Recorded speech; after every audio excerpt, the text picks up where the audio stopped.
visited my mother and father one weekend so he could spend some time with his granny and papa. My father took him to Mass and was edified and pleasantly surprised to see the high-energy, never-stop-moving Jimmy sitting still with a thoughtful expression through most of the Mass.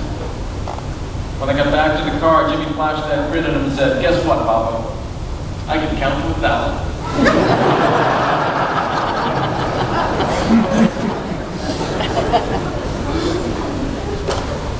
Jimmy also went through this life with a glint in his eye that revealed a keen, independent streak and an intense, competitive nature. I particularly remember these qualities during a stretch of the last basketball tournament of his senior season in a packed gym. Both of us treasured competing together on the same team, but there was always extra pressure on him because he was the coach's son and likely to be criticized more for his mistakes. Early in the game, the score was close. Jimmy made a bad pass that was intercepted by the other team at half court. In a palpable flash of anger, he sprinted back on defense, blocked the shot, gathered the ball back, and fired it back down court for a layup for Avalon. And the crowd roared. High school players frequently try to do too much at times like that.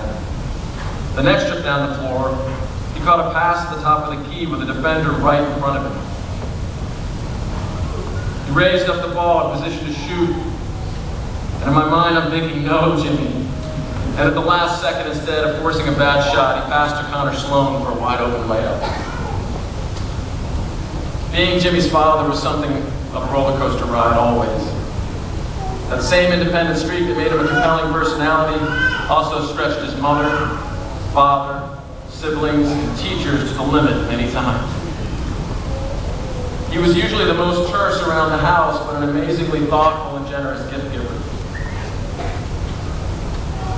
Jimmy had a tactical mind.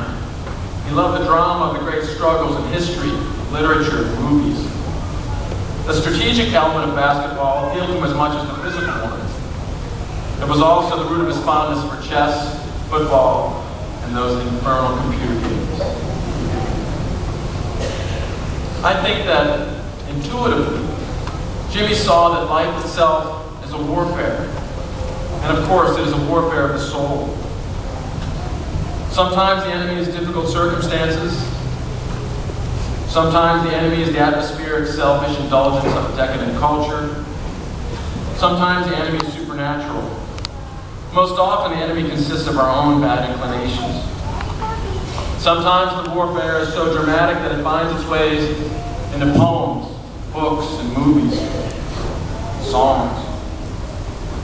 Sometimes it's entirely below the surface, but the spiritual life is warfare, and it can never be made easy and luxurious. The faith of the church tells us that the last battle is the most important, and that it is a battle that no one wins on his own, but rather through the mysterious interplay between free will and the grace of God. We are here in gratitude as well as in pain, because Jimmy was given great help for his last battles, and we think they went very well. Many people have attested the truly good effect he had on others, that he worked hard in his job, treated people well, and in his own way was a witness for the faith. Very much his own way. This is Jimmy we're talking about. Jimmy had a fervor for truth that was fueled by more than that temper of his. He knew the beauty of the faith, and we strayed sometimes. Through the encouragement of his girlfriend Renee, who came into the church at the Easter Vigil Mass this year, he returned to the sacraments 3 weeks ago. His last battle, as Father Roberto pointed out, reached the pivot point last Friday on the 21st anniversary of his baptism. There really are no coincidences. On his deathbed, he received the last rites with the apostolic pardon, which for the soul with the right dispositions has effects similar to those of baptism. The faith of the church also tells us to convert our affection for Jimmy into prayer. Prayer for Jimmy's immortal soul. That's why we are here. That's the point of a funeral mass. And he is in heaven already, which is our deepest hope. And through Jimmy's intercession, God's mercy will convert those prayers we say into saving graces for us. Our confidence, our trust is in the one who said, "In my Father's house there are many rooms. I go to prepare a place for you."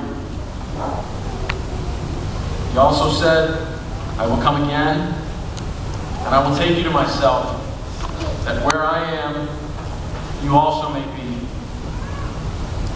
He comes to us in this world through the sacraments. And with the Father's grace and final perseverance, we shall see our son, our brother, our friend again, in the joy of a never-ending reunion where we can, together, feast on the beauty of God forever and ever.